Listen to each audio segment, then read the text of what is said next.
Hello and welcome back to the channel. Today it's my full review of Fright Fest at Great Adventure. As a part of my 2025 haunt rankings, Fright Fest lands right at number 6 in the middle of the pack among the biggest Halloween events on the East Coast. In this review, I'm going to break down why, the haunted houses, the scare zones, the atmosphere, and how it compares to other haunts in its ranking for that year. So, first off, Fright Fest, it completely transforms the park once the sun goes down. Fog rolls through the midways, lighting shifts to deep red and purples. Scare actors begin to take over the park. The biggest strength here is a combination of a full theme park with a holiday overlay. You're not just walking through a haunt, you're walking through a massive theme park filled with rides, monsters, and energy. Night rides plays a huge role in the atmosphere. Riding coasters in the dark, surrounded by fog and lighting effects, where Fright Fest is and why it stands out. Haunted houses. The haunted houses at Fright Fest are solid, but not top tier compared to the best in the industry. Each maze has its own theme, with decent set design and lighting and sound effects. Scares are mostly relied on jump scares and actor timing, rather than deep storytelling or cinematic immersion. Compared to higher ranked events like Halloween Horror Nights and Hershey Park's Dark Nights, the houses here feel more traditional and less immersive. That said, they're still fun and they provide a good variety for a theme park haunt event. Scare zone and actors. The scare zones are where Fright Fest really shines. It's spread throughout the park. These zones feature costume actors interacting with guests, often catching people off guard in the fog. The open layout of Six Flags Great Adventure allows for large and active scare zones that feel alive and constantly moving. The actor energy is strong. While not the most intense haunts, it keeps the experience fun and engaging throughout the night. So where does it lie? It lies right at number 6, like I said earlier on, in the middle of the tier. It falls below Horror Nights at 1, Dark Nights at 2, Headless Horseman, Hayrides, and Haunted Houses at 3, Six Flags New England at 4, Halloween Haunt at Dorney Park at 5. These events have stronger houses, better immersion, and more intense scares overall, and are the better haunts out there. However, it does rank above Busch Gardens Williamsburg, Hollow Scream at 7, Lake Compounds at 8, and Field of Terror in New Jersey at number 9, mainly because of its size and ride lineup, and the overall event variety beats out these parks. Also, there's some really great night rides at Great Adventure. Jersey Devil and Nitro are some really fun night rides to do because they're out in the woods. It's darker over there. Same thing with like Medusa. Medusa's a good coaster to do at night as well. So it hits above those parks in general. It's not necessarily the houses are better, but just the overall package that Great Adventure gives is better than those parks. Its strengths and weaknesses. Its strengths are it's a massive park with a ton to do, some of the most iconic roller coasters out there, great night rides on major coasters. The scare zones are strong and have a good presence and are also beautiful.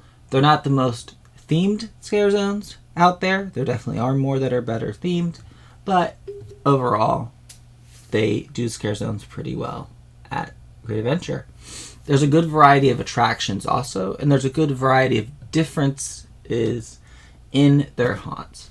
They're not all super intense. There are some that are less intense than others, and then there are some that are more intense than others. There is also ones that stand out as the best in the park, and as of 2025, the 2 best in the park would be Asylum and The Conjuring. The cool thing with Six Flags, lately they've been teaming up with intellectual properties to bring them to their parks. So you have Texas Chainsaw Massacre, you have The Conjuring, you have Trick or Treat, and you had Saw. Saw did not come back in 2025, but we've had different IPs in the parks. And those houses, if they put the effort that they put into them, like The Conjuring, those houses do really well. Or Texas Chainsaw Massacre, which is still at the park as of last season. And those houses are really themed well. Their set pieces are great. And the scare actors are amazing. They're definitely strong houses. But they're nothing to the level of Horror Nights or to other haunts out there. So they could do better in that sense. And make them... They're almost there. They're just almost. The weaknesses, like I said, the haunted houses are not as immersive as top tier events. I mean, Hershey's Dark Nights houses are just so immersive, down to the smell, down to... And they think about everything there at Hershey's. And the set pieces are great. And even the weakest houses at Hershey are miles better than Great Adventures. There's less storytelling. So within, like, for example, Hershey, again, they have good storytelling throughout their houses. There's a consistent story that is told, and it's told well, and it's told through set, through actors, through scares. Where at Six Flags, there is a story told through their houses. And the IP houses do have a good consistent story that is done through, and good good scares and good actors as well. It's just not as strong as some of the other haunts at this list. And it gets so crowded on peak nights. It is a wildly popular event, especially later on in the season. If you go later on in the season, the closer you get to Halloween, the longer the waits get. Now, if it is open during the week, I don't know if they are, I can't remember. I think they might be open during the week. Some haunt days, those are good days to go. Just double check and make sure they're doing haunt that night too. It's not just open for rides.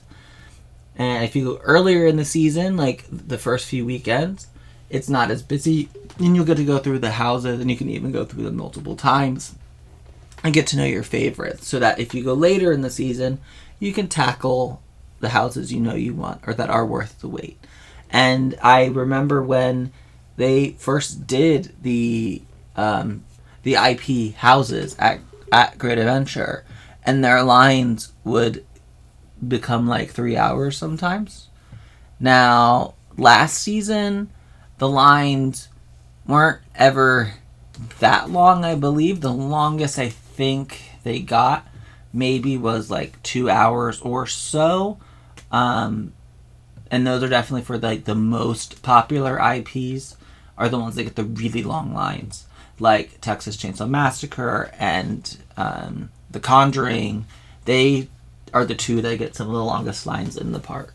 And so that's my thoughts on Six Flags Great Adventures Fright Fest. It's fun. It's well-rounded. It's a great Halloween event.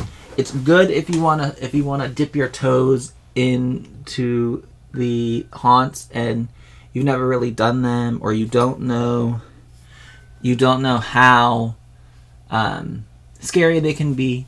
It is a great stepping stone to like go into some more intense things. And some houses are more intense than others, which is good too. So the more intense houses, I would say, would be Asylum, Conjuring, Texas Chainsaw Massacre. Off the top of my head, those are the more, graphic, gory, intense houses. Some of the least intense houses would be the Circus Haunted House, the Mirror Maze, and the school one. They're not too intense, and they're great to kind of dip your toes in. And then my fave is Trick or Treat.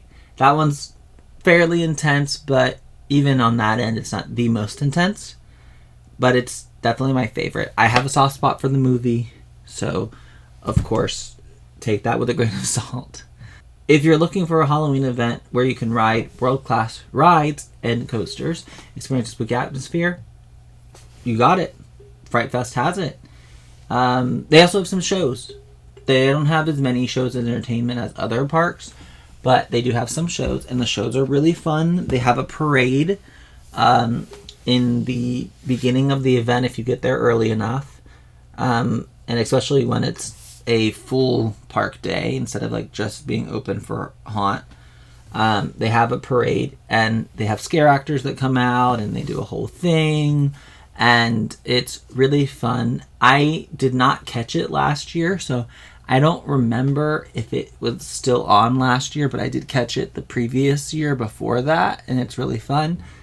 The thing with haunts is you just have to go to them or look them up when they, are closer to when they open, so you can see like what they have, this year, because the lineup always changes with houses and IPs and other things and new houses and things we're getting rid of or whatever. They're always fluid for these houses because they're not permanent structures in a lot of parks, so they have the ability to change the theme every year and to try something else and try something different. Thank you for watching, and be sure to like, comment, subscribe for more haunt reviews and my full ranking of the houses, which is already on my channel. I did it at the end of haunt season last year in 2025, so you can check that video out. Also, in the comments, let me know what your favorite house is at Great Adventure, or what's your least favorite house. And enjoy. Thank you. Stay spooky.